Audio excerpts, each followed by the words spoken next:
دوستوں، آج ہماری کہانی کا نام ہے ایمن کا مرغا۔ ایمن جماعت سوئم کی طالبہ تھی۔ انتہائی ذہین ہونے کے ساتھ ساتھ مصوری میں بھی ماہر تھی۔ اسکول میں مصوری کا مقابلہ تھا، ایمن نے بھی حصہ لیا تھا۔ مقابلے کے لیے ایمن نے ایک پیارے سے مرغے کی تصویر بنائی تھی۔ تصویر اتنی خوبصورت تھی کہ دیکھ کر حقیقی زندہ مرغے کا گمان ہو رہا تھا۔ ایمن کو امید تھی کہ اول انعام کی حقدار وہی ٹھہرے گی۔ کل اسکول میں مقابلہ تھا اور ایمن اپنے کمرے میں مرغے کی تصویر تھامے گہری نظروں سے جائزہ لے رہی تھی کہ گھڑی نے 10 بجنے کا اعلان کیا۔ ایمن چونک کر سیدھی ہوئی۔ 10 بج گئے، اب مجھے سونا چاہیے، ایمن نے خود سے کہا اور مرغے کی تصویر کو بیگ میں رکھ کر سونے کے لیے بستر پر لیٹ گئی۔ کچھ دیر بعد اسے یوں محسوس ہوا جیسے کوئی مرغا بول رہا ہو۔ ایمن نے غور کیا تو آواز اسکول کے بستے سے آ رہی تھی۔ ایمن کی آنکھیں حیرت سے پوری کھل گئیں۔ ایمن نے بستہ کھولا تو ایک مرغا پر جھاڑتا، شور مچاتا بیگ سے باہر نکل آیا۔ ایمن حیرانی سے مرغے کو دیکھ رہی تھی۔ یہ تو ہو بہو وہی تھا جسے ایمن نے اپنی ڈرائنگ بک میں بنایا تھا۔ ایمن نے جلدی سے اپنی ڈرائنگ بک نکال کر دیکھی تو صفحہ بالکل سادہ تھا، مرغے کی تصویر موجود نہیں تھی۔ ارے، میرا مرغا زندہ ہو گیا! ایمن کی آنکھیں حیرت سے پھیل گئیں۔ مرغا مزے سے اپنے پر جھاڑ رہا تھا، یوں لگتا تھا جیسے برسوں بعد رہائی ملی ہو۔ ایمن نے جیسے ہی اپنا ہاتھ اس کی طرف بڑھایا، مرغا اچھل کر بستر سے نیچے جا کھڑا ہوا۔ ایمن بھی بستر سے اٹھی مگر مرغا اڑ کر کھلونوں کے ریک پر جا بیٹھا اور اپنی چونچ سے کھلونے نیچے پھینکنے لگا۔ ایمن نے مرغے کو روکنے کی کوشش کی تو وہ الماری پر جا بیٹھا۔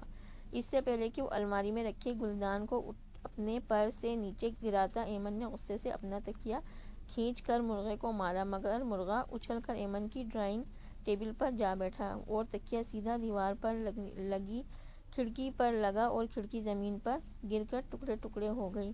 ایمن اپنا سر پکڑ کر بیٹھ گئی۔ بس، بہت ہو چکا، اب میں تمہیں سزا دوں گی، ایمن نے غصے سے دانت کچکچائے اور پلاسٹک کا بلّا تھامے مرغے پر جھپٹی۔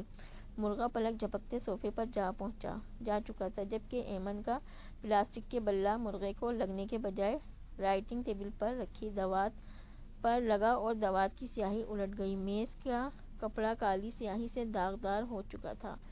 اب تو مرغا آگے آگے اور بلّا تھامے ایمن پیچھے پیچھے۔ مجال ہے جو ایمن کا ایک بھی وار نشانے پر بیٹھا ہو، البتہ کمرے کا نقشہ بگڑ چکا تھا۔ آخر ایمن تھک ہار کر بیٹھ گئی، جبکہ مرغا کھڑکی سے باہر پر بیٹھا ایمن کو مسکراتی نظروں سے دیکھ رہا تھا۔ اچانک مرغے نے گردن لمبی کر کے ایک لمبی سی بانگ دی، اذان دے کر کھڑکی کے دوسری طرف چھلانگ لگا دی۔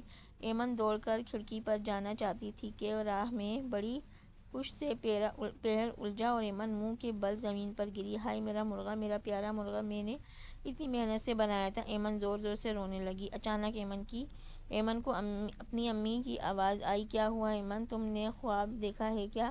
آنکھیں کھولو، اذان بھی ہو چکی ہے۔ ایمن نے آنکھیں کھولیں تو دیکھا کہ وہ اپنے بستر پر ہے۔